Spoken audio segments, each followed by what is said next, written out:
Ghatikachalam title చాలా డిఫరెంట్గా ఉంది. దానికి తగ్గట్టుగా ట్రైలర్ కూడా ఇంకా చాలా డిఫరెంట్గా ఉంది. చాలా యూనిక్ స్టైల్. ఎందుకంటే ఈ మధ్యన చిన్న సినిమాలు ట్రైలర్ బాగుంటే తప్ప థియేటర్కి ఆడియన్స్ రావట్లేదు. అది పెద్ద సినిమాలకైనా వర్తిస్తుంది. బట్ ట్రైలరు టీజర్ అయితే చాలా బాగుంది.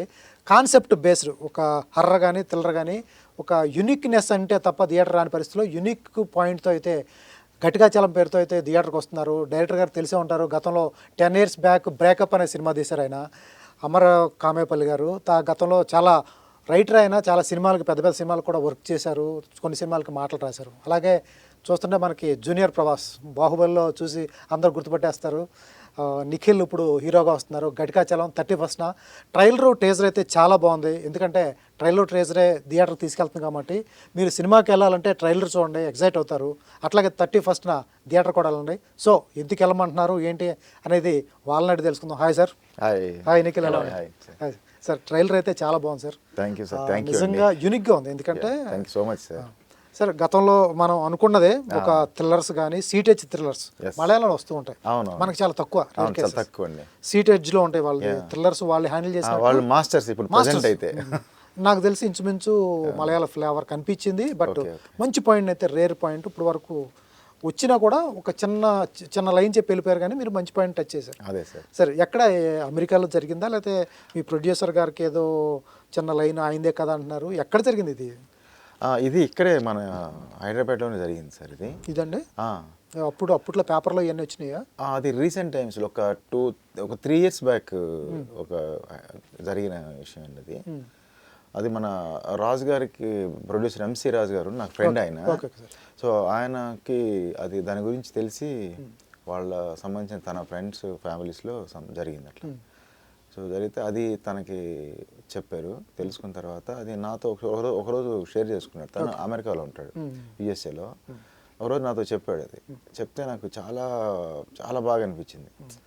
అంటే ఇలాంటి అది సినిమా చేయొచ్చు, అద్భుతంగా ఉంటుంది. ఒక హారర్ మూవీ చేయడానికి ఇది మంచి మెటీరియల్, ఇది సూపర్ లైన్ ఇది అనిపించింది నాకు. సో ఇమీడియట్గా ఇది మూవీ చేయొచ్చు, బాగుంటుంది అని చెప్పేసి అన్నాను రాజుతోటి. అవును అందుకే నీకు చెప్పాను అని అన్నాడు. అని అంటే మరి వాళ్ళని ఒకసారి నాకు కొంచెం మనం డీటెయిల్స్ కలవచ్చా వాళ్ళని అంటే కలిసాము. కలిసి మొత్తం వాళ్ళతో మాట్లాడి రియల్గా జరిగిన ఇన్సిడెంట్ దాని తాలూకు డీటెయిల్స్ అన్నీ కూడా మేము తెలుసుకొని ఇది రెడీ చేసాం సార్. పాయింట్ చెప్పినప్పుడు చాలా చిన్న పాయింట్ ఉంటుంది. స్కూల్ డేస్ బాగా చదివే కుర్రోడు, నీట్కి ప్రిపేర్ అవుతాడు, నీట్ సీట్ కొట్టిన తర్వాత చిన్న డిస్టర్బెన్స్ లైఫ్లో. ఎగ్జాక్ట్లీ. ఆ డిస్టర్బెన్స్ తర్వాత వాడు ఎలా హ్యాండిల్ చేశాడు, ఎలా ఫేస్ చేశాడు అనేది పాయింట్, చిన్న పాయింట్ చెప్తారు మీకు. అవునవును. దాన్ని 2.5 hours 50 minutes 2 hours లాగాలంటే కొంచెం టిపికల్. చాలా ఎమోషన్స్, ఫాదర్ ఎమోషన్స్ ఉంటాయి, స్టూడెంట్స్ ఉంటాయి, వాడు ఎక్కడ స్ట్రగుల్ పడతాడని చూపించారు. అక్కడ వరకు లాగాలంటే చాలా డ్రామా క్రియేట్ చేయాలి. అవునవును సార్. ఎట్లా జరిగింది అంతా? ఎన్ని డేస్ వర్క్ చేశారు ఏంటి స్క్రిప్ట్ మీద? స్క్రిప్ట్ ఆల్మోస్ట్ ఒక 6 months వర్క్ చేసాం సార్. అదేంటంటే నాకు హారర్ మూవీస్ అంటే నాకు చాలా ఇష్టం. ఈవెన్ రామ్ గోపాల్ రాత్రి నుంచి దయ్యం అన్ని భూత్ సినిమాలు, తర్వాత ఇంగ్లీష్లో ఎగ్జార్జిస్ట్, షైనింగ్, ఈ మధ్య నాస్ఫరాటో, చాలా మూవీస్ బోల్డ్ అన్ని సినిమాలు చూస్తూ ఉంటాం కదా. నాకు ఒక మంచి హారర్ మూవీ చేయాలి అని మనసులో ఉండేది. ఎప్పుడు రకరకాల ఐడియాస్ అనుకుంటా ఉన్నాను. అలాంటప్పుడు నాకు ఈ స్టోరీ ఎప్పుడైతే ఐడియా వచ్చిందో తను చెప్పారో రాజు ఆయన, ఎంసీ రాజు చెప్పగానే, అంటే ఒక్కొక్కసారి మనకి పాయింట్లో ఒక నవ్యత, ఒక నావెల్టీ ఉన్నప్పుడు అది మనకి ఎనార్మస్ మెటీరియల్ ఇచ్చేస్తుంది. ఆ పాయింటే ఇచ్చేసింది. ఇంకా మేము వర్క్ చేయడం మొదలు పెడితే ఇక పొంకాలుగా సీన్స్ వచ్చేస్తున్నాయి. డ్రైవ్ అలా ఉందన్నమాట. సీన్స్ వచ్చేస్తున్నాయి. ఇంకా దాన్ని ఫామ్ చేసాం. నేను, మన రైటర్ మల్కర్ శ్రీనివాస్ అని, తను కూడా చాలా మంచి రైటర్ అండి ఆయన. తనతో కూర్చొని బ్యూటిఫుల్గా డెవలప్ చేసాం. అంటే మేము ఎక్కడ జాగ్రత్త పడ్డామంటే, ఎక్కడ మనం చూసిన ఇంగ్లీష్ సినిమాల ఫ్లేవర్ అంటే కాపీలు కొట్టకూడదు మనం. అవును సార్. మోస్ట్ ఒరిజినల్గా ట్రై చేయాలి అని అనుకున్నాం. ట్రై చేయాలంటే ఎక్కడో అక్కడ దానికి ఒక బేస్ ఉంటే ఒరిజినల్ కథ వస్తుంది. సో రియల్గా జరిగింది కాబట్టి వాళ్ళతో మాట్లాడినప్పుడు, వాళ్ళ ఫ్యామిలీతో మాట్లాడినప్పుడు, అంటే ఎవరైతే అబ్బాయి ఉన్నాడో తను మాట్లాడాము సార్. వాళ్ళ ఫాదర్తో, వాళ్ళతో అందరితో మాట్లాడితే వాళ్ళు ఇచ్చిన ఇన్పుట్స్ అవన్నీ ఉన్నాయి. వాళ్ళ ఎక్స్పీరియన్సెస్ అన్నీ అంతే. వాళ్ళ ఫ్యామిలీలో జరిగిన ఎక్స్పీరియన్సెస్, ఆ ఎక్స్పీరియన్సెస్ మాకు చెప్తా ఉంటే ఒక్కొక్కటి అవన్నీ అట్లాగా విపరీతంగా ఒకదానికొకటి డెవలప్ అయిపోయి దాంతో మళ్ళీ ఒక అథెంటిక్గా ఉన్నాయి రియల్గా, మనం కల్పించినవి కాదు. అవునవును. ఒక 60-70% కల్పించినవి ఒరిజినల్, దానికి మనం ఒక 30% కొంచెం ఇమాజినేషన్ జోడించి దాన్ని సినిమాటిక్ ఫామ్ తీసుకొచ్చామండి. నిఖిల్, ఇప్పుడు వరకు చైల్డ్ ఆర్టిస్ట్గా చూశాను నేను. నువ్వు చూస్తుంటే బాహుబలి గుర్తొస్తుంది ఫస్ట్ ఆఫ్ ఆల్. అందరికీ బాహుబలి బాగా గుర్తు వచ్చేస్తుంది. చాలా సినిమాలు చేశావు, 70 ఉంటాయా? 70 మూవీస్ వరకు 70 చేసావా? భలే చేసావు. 70 అంటే ఏది బాహుబలి కాకుండా ఇంకేమున్నాయి బాగా గుర్తొచ్చాయి? ఉయ్యాల జంపాల, కృష్ణుడి వీరి ప్రేమ గాథ, సీతారామం, రీసెంట్గా రామబాణం ఒకటి, రన్ రాజా రన్. ఓ, పెద్ద పెద్ద బ్లాక్ బస్టర్ చేసావు. ఎట్లా మొన్నటి వరకునేమో నీ ఏజ్ గ్రూప్ రోషన్ కోర్టు సినిమాతో బ్లాక్ బస్టర్ కొట్టాడు. చిన్నోడు నాకన్నా, నీకంటే చిన్నడా? చాలా చిన్నోడు నాకన్నా. ఇప్పుడు మీరే ఇప్పుడు హీరోలు అయిపోతున్నారు. రోషన్ ఇప్పుడు హీరో అయిపోయాడు, తర్వాత నువ్వు. ఎట్లా అనిపిస్తుంది? నేను మొన్నటి వరకు చైల్డ్ ఆర్టిస్ట్వి, చిన్న చిన్న క్యారెక్టర్లు ఉండేవి, ఒక హీరో పక్కన, లేకపోతే చిన్న హీరో చిన్నప్పుడు చేసేవాడు, ఇప్పుడే నువ్వు హీరోవి. ఇప్పుడు అవును. ఎట్లా అనిపిస్తుంది నీకు? అంటే ఇంతకు ముందు ఒక రెస్పాన్సిబిలిటీలో ఫీల్ అయ్యేవాడిని కాదు, ఇప్పుడు ఇది ఒక పెద్ద రెస్పాన్సిబిలిటీ ఇప్పుడు నాకు. నేను నెక్స్ట్ ఇంకా ఎన్ని సినిమాలు చేసినా దీంతోనే స్టార్ట్ అవుద్ది నాది హీరోగా. అవును. ఎట్లా ఉంటుంది రాజమౌళి గారితో జర్నీ? ఎలా ఉంటుంది అసలు? ఆ బాహుబలికి ఎలా సెలెక్ట్ అయ్యావు నువ్వు? అది చాలా అదృష్టం అనుకోవాలి నేను అదైతే. సో అంటే ఇనిషియల్గా స్టార్ట్ అవ్వడం అయితే విజేంద్ర ప్రసాద్ గారి దగ్గరికి నేను ఆడిషన్కి వెళ్ళాను అనమాట. సినిమా వేరే శ్రీవల్లికి వెళ్ళాను అనమాట. సో దానికి వెళ్ళినప్పుడు సమ్ ప్రాబ్లమ్స్ వల్ల ఆ మూవీ అయిపోయింది. సో మళ్ళీ 1 year తర్వాత మళ్ళీ రెజ్యూమ్ అయితే నేను వెళ్ళాను, మళ్ళీ పిలిచాను అనమాట ఆఫీస్కి. వెళ్తే అప్పుడు కొంచెం హైట్ పెరిగిపోయాను అన్న, ఇప్పుడు సెట్ అవ్వకపోతే దీనికి అనేసరికి కొంచెం బాధపడ్డాము. తర్వాత నెక్స్ట్ డే కాల్ వచ్చిందనమాట, వేరే కాల్ వచ్చి ఇలాగా బాహుబలి సినిమాలో అబ్బాయిని అడుగుతున్నారండి, కావాలి ఇలా చిన్న క్యారెక్టర్ ఉందంటే, బాహుబలి ఏంటండి మా అబ్బాయి ఏంటి అనగానే డాడీకి కాల్ వచ్చేసరికి డాడీ ఇలా అన్నారు, బాహుబలి ఏంటండి మా అబ్బాయి చిన్న పిల్లడు సన్నగా ఉంటాడండి మావాడు అది అనగానే, కాదండి విజేంద్ర ప్రసాద్ గారు పంపించారు బాబు కావాలంటే అనగానే, సో అక్కడ శ్రీవల్లిలో చేయలేదని చెప్పి సార్ నన్ను బాహుబలికి పంపించారు అనమాట. అలా ఏం అదృష్టం గురు నీది అసలు. శ్రీవల్లి కుదరపోవడం, బాహుబలి రావడం అంటే ఎట్లా ఉంటుంది? సార్తో వర్కింగ్ ఎక్స్పీరియన్స్ ఎలా ఉంటుంది? చాలా బాగుంటుందండి. ఆయన అంటే ఫుల్ వర్క్ మీద ఫోకస్డ్ అని ఉంటారు, ఎక్కువ మాట్లాడరు.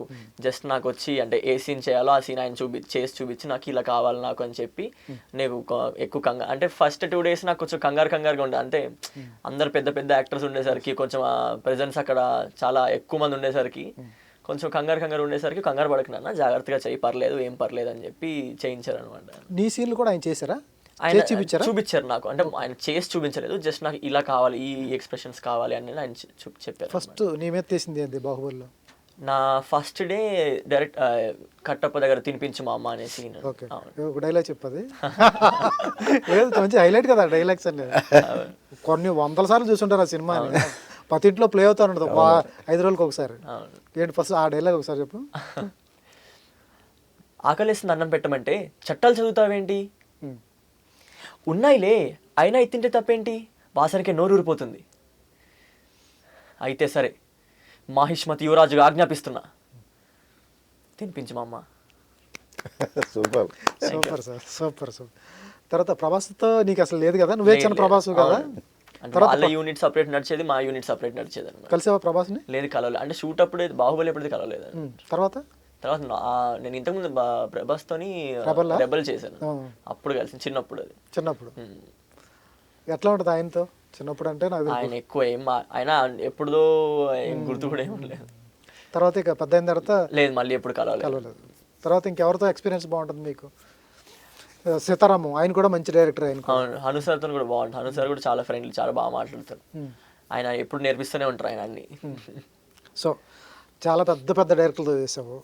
తర్వాత మీ డైరెక్టర్ గారు ఈయన, ఎందుకంటే చాలా మంది డైరెక్టర్లు చూసావు నువ్వు, వాళ్ళ వర్కింగ్ స్టైల్ చూసావు, డిఫరెంట్గా ఎవరు ఎలా వర్కింగ్, ఒక్కొక్కటి ఒక యూనిక్ స్టైల్ ఉంటుంది, ఎవరి ప్యాటర్న్ వాళ్ళది.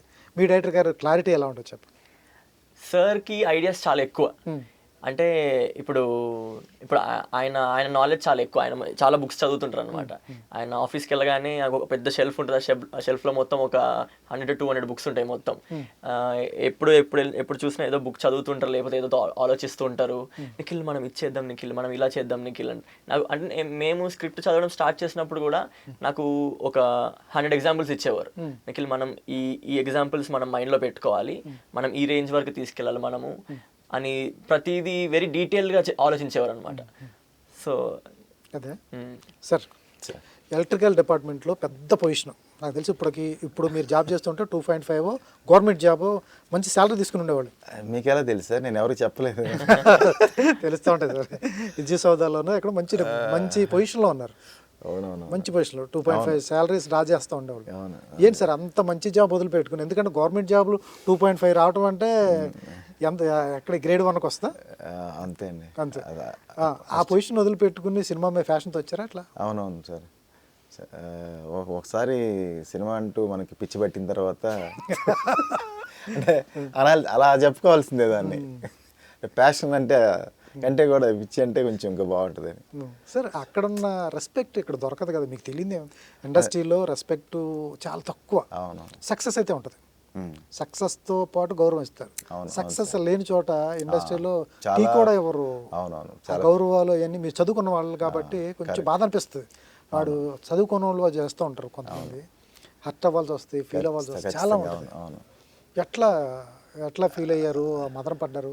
సినిమా సక్సెస్ అనేది మన చేతుల్లో ఉండదు. తీయటం వరకే మన బాధ్యత తప్ప సక్సెస్ అనేది మన చేతుల్లో. ఎట్లా సార్ ఆ స్ట్రగుల్ ఫేజ్ అనాలా, లేకపోతే ఆ జర్నీ అనాలా, ఎలా ఫేస్ చేశారు? అదే నాకు జాబ్ చేసేటప్పుడు ఎంత రెస్ట్లెస్గా ఉండేవాడిని. అంత మంచి జాబు, అంత మంచి శాలరీ వచ్చేటప్పుడు కూడా, అంత రెస్పెక్ట్ అంతా వచ్చేటప్పుడు కూడా నాకు విపరీతమైన రెస్ట్లెస్నెస్ ఉండేది. ఎందుకో తెలీదు. అంటే బహుశా సినిమా మీద ఇష్టం వల్ల. ఇంకా సరే నేను ఇంకా కంప్లీట్ వదిలేసి ఇటు వెళ్ళిపోదాం డిసైడ్ అయిపోయాను. మహా అయితే ఎంత ఒక మ్యాక్సిమం 5 years పట్టిద్దేమో, 2-3 ఏళ్ళ నుంచి 5 years పట్టొచ్చు మనం డైరెక్షన్ చేసి పెద్ద సక్సెస్ఫుల్ డైరెక్టర్ అయిపోవడానికి అని వచ్చాను నేను లీవ్ పెట్టేసి. ఓకే, లీవ్ పెట్టేసి వచ్చాను. మా ఇంట్లో కూడా చెప్పాను, మా మిసెస్ వాళ్ళకి కూడా చెప్పాను, ఇట్లా ఎంత మ్యాక్స్ అయితే ఒక 5 years లోపు అంతే అని చెప్పేసి వచ్చాను. అదేమైంది, నిజంగానే 5 yearsలో నాకు ఆఫర్స్ వచ్చినాయి. ఓకే. నేను ప్రాణం సినిమాకి, అతను ఒక్కడే సినిమాకి ఏడీగా చేశాను. ఓకే. చేశాను. నాకు దాని తర్వాత సినిమాకి డైలాగ్స్ రాసినట్టు, డైలాగ్స్ రాశాను మల్లికార్ దగ్గర. యా కరెక్ట్ అండి.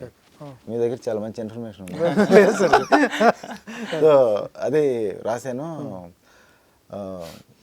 తర్వాత అతను ఒక్కడే చేశాను. ఆ తర్వాత ఒక మ్యూజిక్ వీడియో చేశాను. ఆ తర్వాత నాకు డైరెక్షన్ ఆఫర్ వచ్చింది కూడా.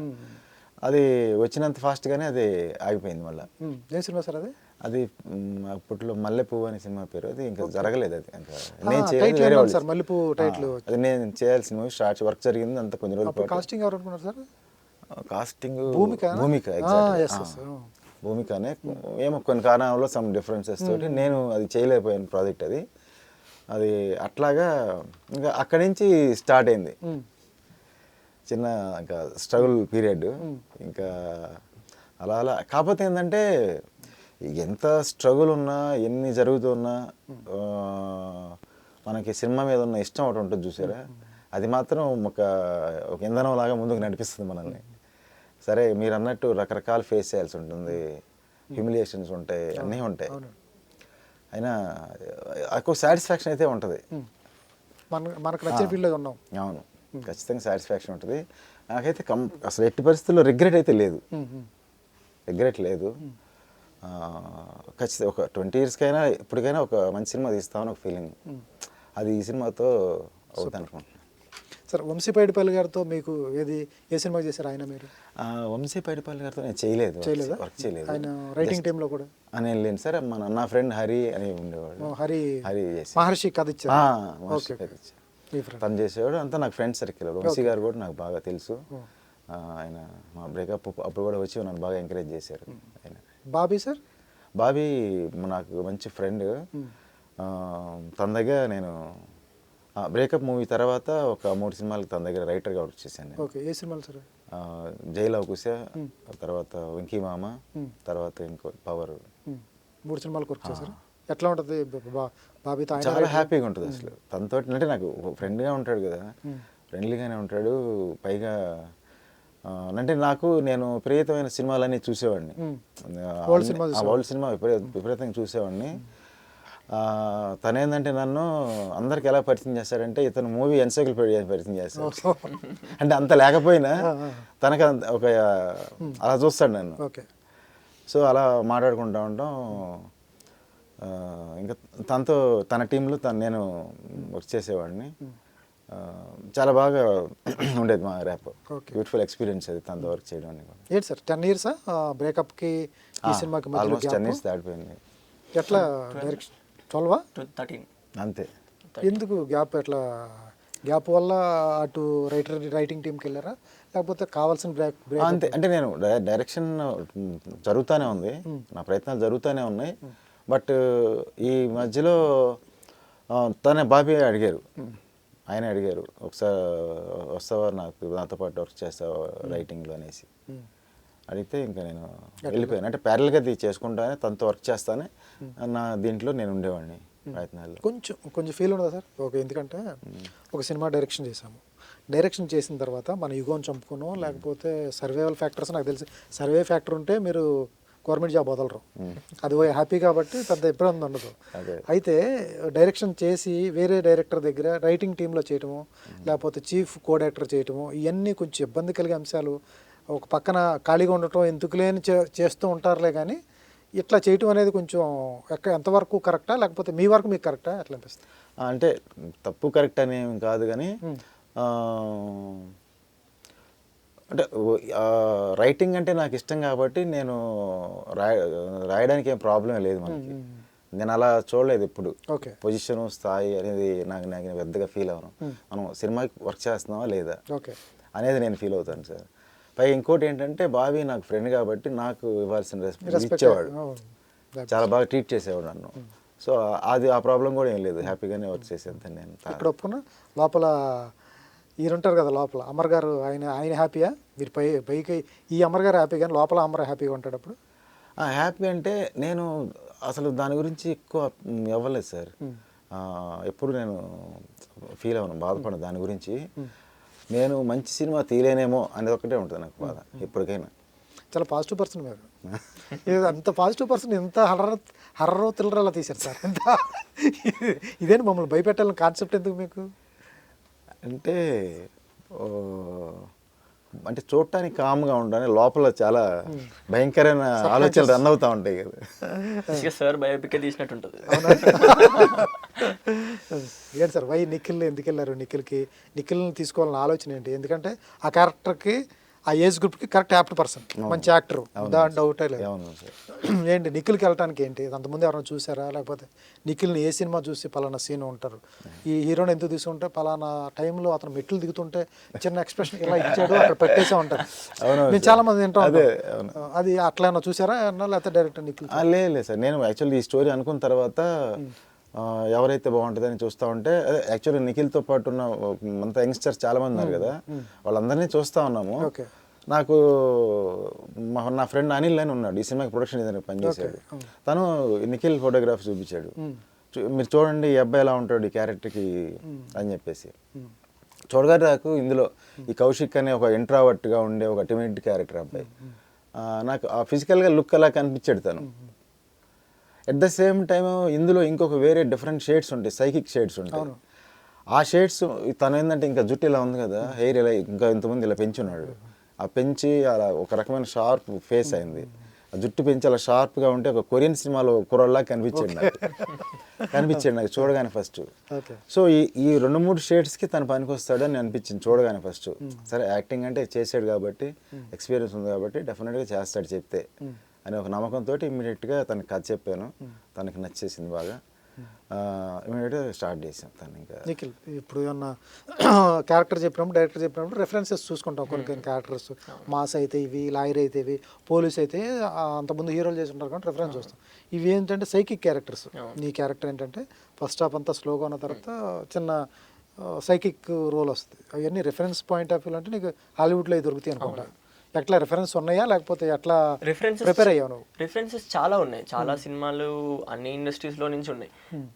అంటే ఇప్పుడు మేము సినిమా తీయడం కూడా మేము ఇండియనైజ్డ్గా తీయలేదు, చాలా కొంచెం ఇండియనైజ్డ్ ఆస్పెక్ట్స్ ఉన్నా కూడా మేము సినిమా తీయడం మొత్తం హాలీవుడ్ స్టైల్లోనే తీసాం అనమాట. కెమెరా వర్క్ కానీ, ఇంకా సౌండ్ డిజైనింగ్ కానీ, క్యారెక్టర్ డెవలప్మెంట్ కానీ, క్యారెక్టర్ డిజైనింగ్ కానీ అన్నీ కొంచెం హాలీవుడ్ స్టైల్లోనే ఉంటాయి. సో నాకు ఇన్స్పిరేషన్స్ చాలా ఉన్నాయి క్యారెక్టర్స్ నుంచి. ఫైట్ క్లబ్ అని ఒక సినిమా ఉంటుంది. Fight club, okay. సో దాంట్లో వాడు ఎలా ఆలోచిస్తాడు, వాడు డబుల్ క్యారెక్టర్స్ ఎలా చేస్తాడు, బేసిక్గా అలాంటి కొన్ని సినిమాస్ కొన్ని క్యారెక్టర్స్ నుంచి ఒక పర్టికులర్ పార్ట్స్ తీసుకుని చేసామన్నమాట. సో సార్ కూడా చెప్పడం ఎలా అంటే మనం అన్ని సినిమాల నుంచి ఇన్స్పిరేషన్ తీసుకోవాలి, కానీ ఏది కాపీ కొట్టినట్టు ఉండకూడదు, మన స్టైల్లో మనం చేసుకోవాలన్నట్టు చేసామన్నమాట. సూపర్. అతను హోంవర్క్ అతను చేశాడు సార్, చాలా బాగా చేశాడు సార్. చాలా చేశాడు. చెప్పే రెఫరెన్స్ పాయింట్లే మంచి సినిమాలు తీసుకున్నాడు. అవునవును సార్. ఇంతకీ ఫైనల్ మీ స్టోరీ దగ్గరికి వద్దాం సార్. ఇంతకీ దెయ్యాలు ఉన్నాయా లేవా? మీరు చదువుకున్నారు, బాగా చదువుకున్నారు. అవునవును సార్. ఉన్నాయా లేవా ఏం చెప్పబోతున్నారు? ఇప్పుడు మేము నమ్మాలా, ఇంటికి వెళ్ళి దెయ్యాలు ఉన్నాయని చెప్పాలా, మా పిల్లలకి దెయ్యాలు ఉంటాయని చెప్పాలా, లేవని చెప్పాలా, ఏం చెప్పాలి సార్? అవి దెయ్యాలు ఉన్నాయంటే ఉన్నాయి, లేవంటే లేవు సార్ అనేది నా ఒపీనియన్. అది ఎట్లా సార్ కన్క్లూజన్ ఎలా ఇస్తారు చివరికి? లేవని చెప్తారా సినిమాలో? మీ సినిమా త్రూ ఏం చెప్తారు కంక్లూజన్? మనం ఏమీ చెప్పలేదు సార్. ఎవరికి అంటే ఇవన్నీ కూడా బేస్డ్ ఆన్ నమ్మకాలే. మీరు ఉన్నదని మీరు అనుకుంటే ఉంటుంది, నేను లేదని అనుకుంటే నాకు లేదు. అదే అలాగే మనం ట్రీట్ చేసాం కూడా. ఎట్లా మరి మీకు తెలిసి రీసెర్చ్ చేశారు, ఎవరైతే విక్టిమ్ ఉన్నాడో అతను కలిశారు, అతను ఫ్యామిలీ వాళ్ళు ఏం చెప్పారో విన్నారు. అట్లాంటప్పుడు మీరు ఉన్నట్టే కదా, అతను సఫర్ అయ్యాడు కదా. హాయిగా మంచి నీట్కి వెళ్ళి అతను ప్రిపేర్ అయ్యే అతను అప్పటి వరకు బాగా చదువుకున్న అబ్బాయి హఠాత్తుగా మారిపోయాడు అంటే ఏదో సంథింగ్ జరగకపోతే హఠాత్తుగా మార్పు రాదు. అదే అట్లాంటప్పుడు ఉన్నట్టా లేనట్టా? అది ఒక్కొక్కసారి నమ్మాల్సి వస్తుంది అనిపిస్తుంది. అంటే అలాంటి చూసినప్పుడు జనరల్గా నేను ఓకే ఎన్ని ఉండవలే అని అనుకుంటూ ఉంటాం. మనం ఏముంటాయిలే ఉండవు అనే ఫీలింగ్లోనే ఉంటాం కదా, ఏమో దేయాలనేసి. అయితే అలాంటి చూసినప్పుడు మాత్రం ఏంటిది, ఎందుకు ఇట్లా జరుగుతుంది? అబ్బాయి కానీ వాళ్ళు చెప్పేది కానీ వాళ్ళ ఫ్యామిలీ మెంబర్స్ అందులో జరిగిన ఇన్సిడెంట్లు వాళ్ళు చెప్తుంటే జరిగినవి అంటే వాళ్ళు మనకి అబద్ధాలు ఏం చెప్పరు కదా సార్. వాళ్ళు సఫర్ అయిన వాళ్ళు కదా, అబద్ధాలు చెప్పరు కదా. వాళ్ళు చెప్పిన వింత విషయాలు, చాలా ఎక్స్ట్రీమ్ సంగతులు వాళ్ళు చెప్తా ఉంటే ఇంకా ఏమో నిజం ఇవన్నీ ఉన్నాయేమో, సూపర్ న్యాచురల్ పవర్స్ అలాంటివి అనే ఫీలింగ్ కలుగుతుంది. లేదు, కొంతమంది మాకు తెలిసిన వాళ్ళు కానీ మా ఫ్రెండ్స్ కానీ ఇంట్లో మా మిస్సెస్ వాళ్ళు కానీ రాత్రి పడుకుంటే ఇట్లా వెలకలా పడుకుంటే గుండె మీద ఎవరో కొట్టినట్టు ఉంటుంది, ఒత్తిడి ఉంటుంది అంటారు. ఏంటి ఇవి కూడా ఇట్లా బాగాలా లేకపోతే ఇదేమన్నా ఉందా? అదే సార్, అవి కూడా ఇంకా రకరకాల నమ్మకాలు అవన్నీ ఉండొచ్చు. మనం అవి కంక్లూడ్ చేయలేము, మనకంత అదంతా మనకు తెలియని జోను. బట్ ఏంటంటే ఇందులో పాత్రలు క్యారెక్టర్లు ఏదైతే నమ్ముతాయో దాన్ని మనం నమ్మి తీసామంతే.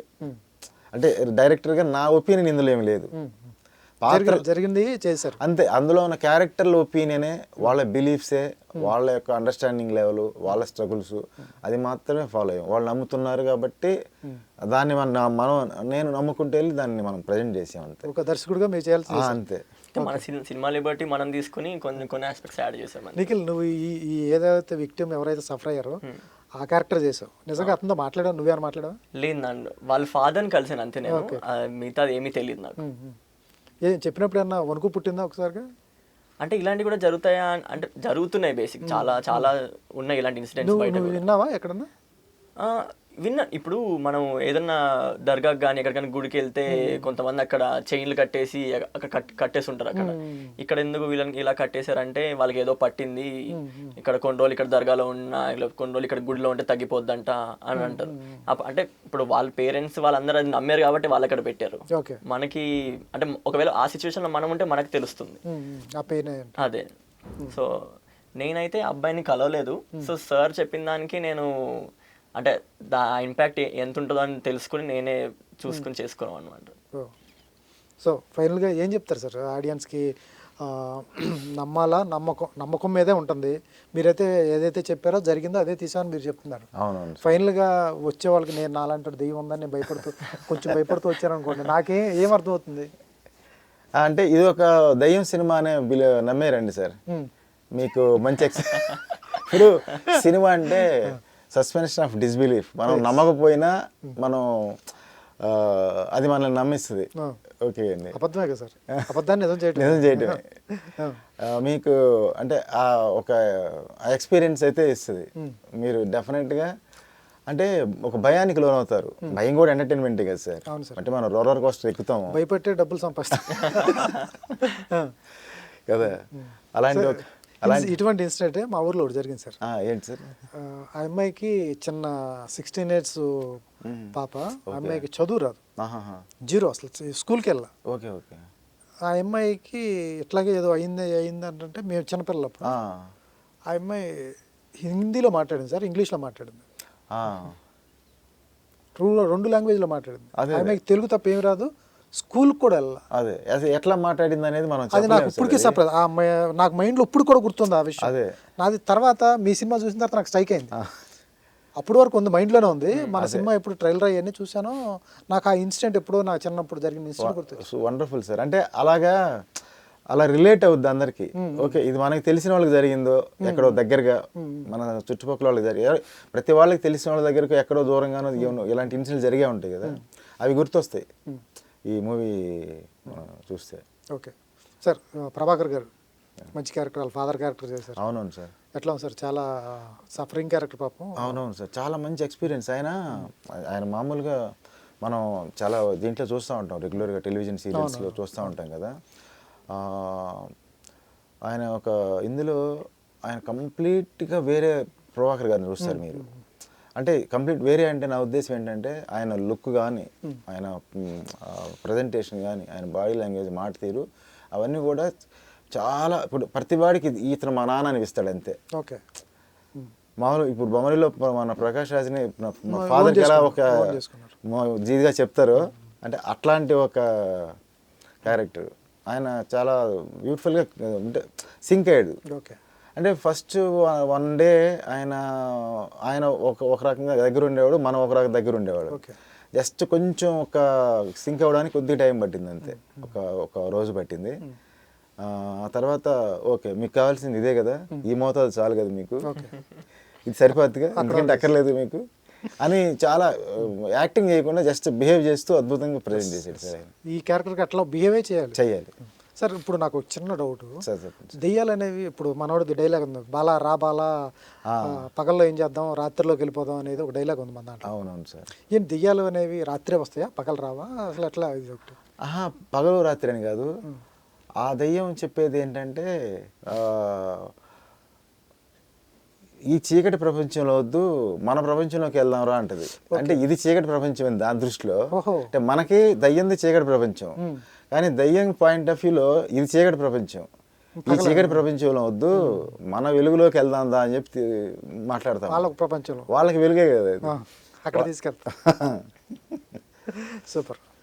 ఏంటి అట్లా దీని తర్వాత ఏంటి, ఎటువంటి కైండ్ ఆఫ్ స్టోరీస్ అంటున్నావు, లేకపోతే వర్కౌట్ చేస్తున్నావు? ఎందుకంటే ఏజ్ గ్రూప్ వాళ్ళు రోషన్ కానీ నీకంటే చిన్నోడే ఇప్పుడు మంచి హీరోగా చేస్తున్నాడు చాలా. తర్వాత ఇంకో కుర్రాడు ఉన్నాడు, ఆయన పేరేంటి, మన దీనిలో చేశాడు, సాత్విక్ కానీ కుర్రాడు. మీ యంగ్స్టర్స్ భలే ఉన్నారు, వీళ్ళంతా భలే ఉన్నారు సార్, భలే సక్సెస్ అవుతున్నారు, మల్టీ లాంగ్వేజ్లో చేస్తున్నారు. ఏం చేస్తున్నారు తర్వాత ఏంటి? ఇప్పుడు ప్రస్తుతానికి అయితే ఇప్పుడు నా బాడీ పైన నేను కాన్సన్ట్రేట్ చేస్తాను. అంటే ఒకవేళ నేను ఇప్పుడు నెక్స్ట్ ఏ సినిమా చేయాలన్నా కూడా అంటే నాకు సెట్ అయ్యేటట్టు నేను చూసుకోవాలి. ఒకవేళ అంటే ఇప్పుడు నేను ఇదే బాడీ పెట్టుకుని నేను ఇదే లుక్ పెట్టుకుని కమర్షియల్ సినిమా వేసేసి ఇద్దరు కొట్టేసి పాట డాన్స్ ఇస్తా అంటే ఎవరు చూడరు నాకు. సో అదే అంటే నా బాడీ లాంగ్వేజ్కి నా ఫేస్కి సెట్ అయ్యేటట్టు సినిమాలు చూస్తున్నాను. వస్తాయి కంపల్సరీ, నీ ఏజ్ గ్రూప్ వచ్చేవి. రోషన్ కరెక్ట్గా వచ్చి పడింది, అట్లా నీ ఏజ్ గ్రూప్లో నీ లవ్ స్టోరీస్ రాసుకునే వాళ్ళు ఉంటారు. ఇప్పుడు కరెక్ట్గా నీ ఏజ్ గ్రూప్కి సరిపడా కథ ఇది. అట్లాగే నిన్ను ఎత్తుకుంటూ నీ కథలు వచ్చేస్తూ ఉంటాయి, దానికి నువ్వు కరెక్ట్గా ప్రిపేర్ అయ్యి ఉండాలి. ఎగ్జాక్ట్లీ. సూపర్. నేను అదే అంటే తొందర ఏం లేదు, కంగారు పడిపోవాలని కూడా ఏం లేదు, వచ్చిన కరెక్ట్ ప్రాజెక్ట్ చేయడమే ఇంపార్టెంట్ ఇప్పుడు అన్నిటికన్నా. సూపర్. ఏంటి ఎవరు ఇన్స్పిరేషన్, ఎవరు ఇండస్ట్రీకి రావడానికి ఇన్స్పిరేషన్ అంటే ఎవరు ఉన్నారు? నాకు ఇన్స్పిరేషన్ అంటూ ఏం లేదు, అంత కష్టమే. మా అమ్మ నాన్న కష్టం చూసే, ఇంకా వాళ్ళు నా కోసం అన్ని ఎంత చేశారో ఇంక వాళ్ళ కోసం నేను మిగతా అంతా నేను వాళ్ళ కోసం చేయాలనేది. ఎక్కడ ప్రాపర్ ఎక్కడైనా? నేను పుట్టింది అమలాపురం, పుట్టిన 3 monthsకే హైదరాబాద్ వచ్చేసాం, ఇంకా మొత్తం పెరిగిందంతా ఇక్కడ. హైదరాబాద్ తెలంగాణ పిల్లగాడు, తెలంగాణ ఆంధ్ర మిక్స్ అయ్యారు. మొత్తం మాత్రం అమలాపురంలో ఉంటారా? మొత్తం అమలాపురం 3 నెలలకి ఎక్కడికి వచ్చావు? పుట్టిన 3 monthsకి ఇటు వచ్చేసాం. వెళ్తా ఉంటావు అమలాపురం? నేను పుట్టినప్పటి నుంచి ఊరికి వెళ్ళింది ఒక 3 times అనుకుంటా అంతే. అమలాపురం మీ ఊర్లో బిర్యానీలు ఎంత బాగుంటాయి. పులావ్. పలావ్ విష్ణుశ్రీ బిర్యానీ అనుకుంటా. విష్ణుశ్రీ మిక్స్డ్ పలావ్ ఎంత బాగుంటాయి. అక్కడికి వెళ్ళి తినకుండా ఎవరు రా. తర్వాత గ్రేన్ రైస్. నేను అక్కడికి వెళ్ళకపోయినా అక్కడ ఇన్ఫర్మేషన్ బాగానే చెప్తారు, డాడీ అంతా చెప్తారు. Okay okay okay. చుట్టాలు కొంతమంది అక్కడ ఉన్నారు. డాడీ వాళ్ళు స్కూల్ 50 years ఫంక్షన్ అప్పుడు నేను ఒకసారి వెళ్ళాను అనమాట. Okay super. ఏంటి అక్కడ ఎప్పుడన్నా వెళ్ళినప్పుడు ఎలా ఉంటారు, బాగానే రిసీవ్ చేసుకుంటారు? ఎందుకంటే ఎప్పుడు వెళ్ళినా ఊర్లో ఎప్పుడు బాగా రిసీవ్ చేసుకుంటారు. అంటే అబ్బా సూర్యబాబు కొడుకొచ్చాడు, సూర్యబాబు కొడుకొచ్చాడు కొత్తలు అడుగుతుంటారు కదా, ప్రభాస్ గారు ఏం అందరూ చేస్తారు అడుగుతుంటారు. అక్కడ ఇక్కడ మన దగ్గర అంటే ఇక్కడ తెలంగాణ పైన కంపేర్ చేస్తే ఆంధ్రాలో ఫ్యాన్ వార్లు చాలా ఎక్కువ ఉంటాయి అనమాట. అక్కడ బాగా ఎక్కువ, చాలా ఎక్కువ. మన ఇక్కడ ఫ్యాన్ బేస్ వేరే ఉంటుంది, అక్కడ ఫ్యాన్ బేస్ వేరే ఉంటుంది. అవునవును. వాళ్ళు చాలా విపరీతంగా ఉంటది, ఇక్కడ కొంచెం మోడరేట్ గా ఉంటది. అక్కడ హార్ట్గా తీసుకుంటారు. అవును, ప్రతిదీ హార్డ్ గా తీసుకుంటారు. అక్కడ నాని గారితో చిన్నప్పుడు చేసావా అది? కృష్ణాడి వీర ప్రేమ ఆ గ్రూప్ లో ఉన్నావా? చిన్నప్పుడు సాంగ్ నేను ఆ సాంగ్ ఉంటది కదా, ఆ సాంగ్ లో నువ్వంటే నా నవ్వు ఆ సాంగ్. ఇంకెవరితో చేసావు? హీరోతో కాంబినేషన్స్ ఎవరు ఉన్నాయి? హీరోతో కాంబినేషన్స్ దుల్కర్ గారితో చేశాను మన సీతారామం. ఎట్లా ఉంటాడు ఆయన లొకేషన్ లో? దుల్కర్ అనే కూడా చాలా చాలా బాగుంటారు, చాలా కామ్గా ఉంటారు అనమాట. ఎక్కువ మాట్లాడరు, పని చేస్తారు. పనికి అంటే వర్క్ సంబంధించి ఏమన్నా మాట్లాడాలి అనుకుంటే, కొంచెం ఏదైనా కోఆర్డినేట్ చేయాలంటే బాగా మాట్లాడతారు, బాగా ఫ్రెండ్లీ ఉంటారు తను. తర్వాత ఇంకెవరు ఇంకా హీరోతో వర్క్ చేశాను? ఇంకా అంటే స్క్రీన్ షేర్ చేసుకుందంటే చాలా తక్కువే. అందరికి చిన్నప్పుడు చేసిన క్యారెక్టర్స్. నీ ఎపిసోడ్ తో వాళ్ళు పెద్దవాళ్ళు అయిపోతారు, నువ్వు ఒక ఉండవు ఇక. So all the best Nikhil, ఎందుకంటే మంచి చూడటానికి బాగున్నావు, మంచి క్యారెక్టర్లు వస్తాయి పక్కా, మంచి ఆర్టిస్ట్ నువ్వు. దానికంటే ముందు దేశమే గర్వించదగ్గ డైరెక్టర్ గారి చేతిలో చేసావు ఫస్ట్ మంచి సినిమా. తర్వాత ఈ సినిమాతో మంచి పేరు వస్తుంది, మంచి కాన్సెప్ట్. డైరెక్టర్ గారు కూడా మంచి డైరెక్టర్ గారు, ఆయన మంచి రైటర్, దానికంటే కూడా మంచి writer. All the best sir. Cinema trailer కూడా బాగుంది. 31st కంపల్సరీ కొంచెం మంచి కథ కావాలి. థ్రిల్లర్స్ ఎంజాయ్ చేసే వాళ్ళు అయితే నాకు తెలిసి గట్టిగా చలం అయితే చూస్తారు. All the best sir. Thank you sir. Thank you.